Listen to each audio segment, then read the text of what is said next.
Hey everyone, the name's Eric Thorne. I'm here to talk to you today about detachment. What is the point of detachment and why do people pursue detachment?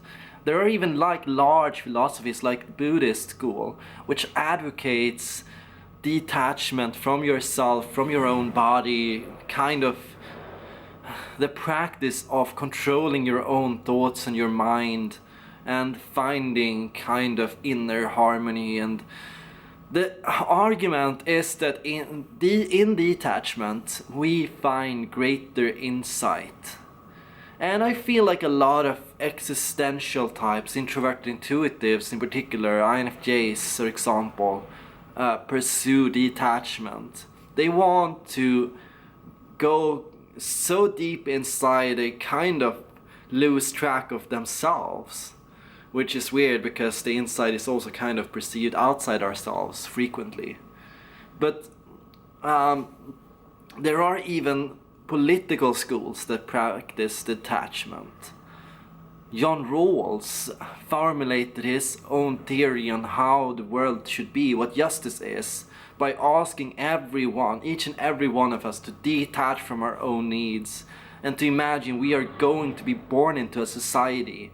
And we have to agree before we are born what principles will be just for everybody.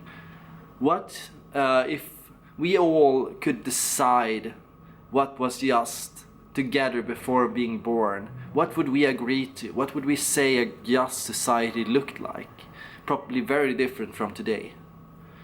But why do in particular introverted intuitives pursue detachment? What is the point of mental control? Well, I feel like in many ways people who are introverted intuitives practice a lot of mental self-control. And the reason for this, in comparison of course to, for example, extroverted intuitives, is extroverted intuitives often believe or feel like they can't control their own minds or their thoughts. They're always racing from a new thought to another, and there is always like a path moving forward there. But for introverted intuitives, there aren't any real lines between every thought. Each thought doesn't lead to a new association. So there are instead many different thoughts, like a thought universe, but no real way of getting from one point to another. Instead, it's said that introverted intuition is kind of like a black hole, drawing things into it instead of reaching for it, jumping from it. And I'm getting a little woozy here, like even considering it, but I'm gonna try to bring it down from the metaphorisms. I want to give the idea here that overall, introverted intuitives tend to be generally not too easily excited. When an introverted intuitive is told about a new idea, overall they tend to be somewhat stuck in their own world. So it takes some time before you can consider truly what another person is saying, because before you can even consider what another person is saying, you have to align your own inner universe with it.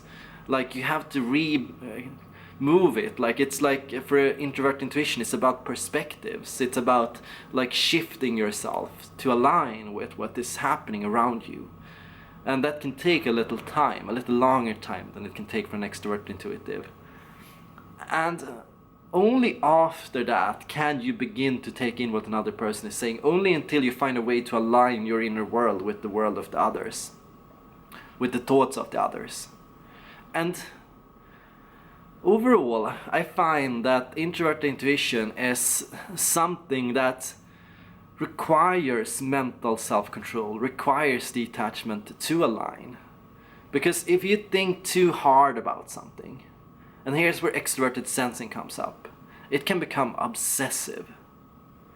The negative qualities of an introverted intuitive is somebody who obsesses about something over and over again. And the negative quality of an introverted intuitive is someone who is kind of stuck in their own ego, who only sees their own perspective, who has their own explanation for everything, but doesn't really pay attention to the things around them.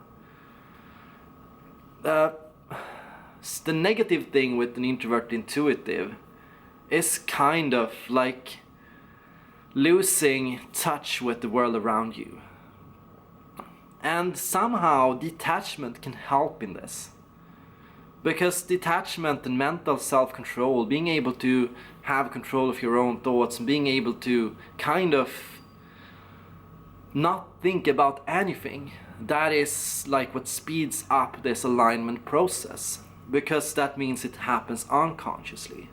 When you are detached, when you're not thinking about anything, your mind is instinctively aligning itself with the things around you.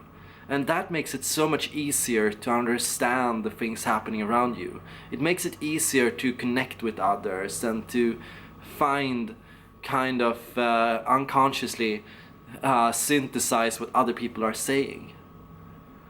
And it's said that introvert intuition gives you insight, whereas extrovert intuition gives you ideas. And I would say that's a little stereotypical. But what they mean here, because it's hard to tell the difference sometimes, is insight is something that comes from within, and ideas are something that comes from the outside.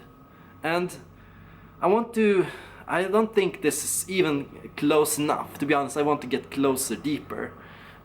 Introvert intuition, insight, is kind of something that is the synthesis of what other people have told you, what you have learned, what you have observed, what you have come to know, which you have unconsciously processed, which comes inside you.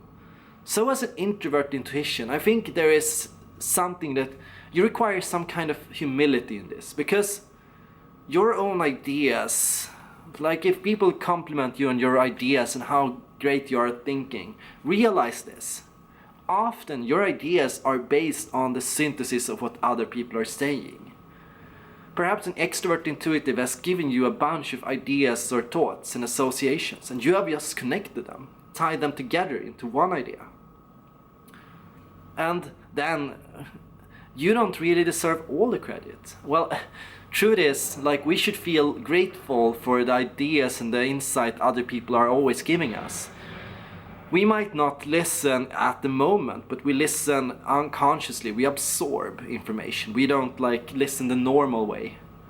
And then we synthesize. And we don't synthesize in a conscious way. It happens naturally. Even as our heads stand still or completely blank.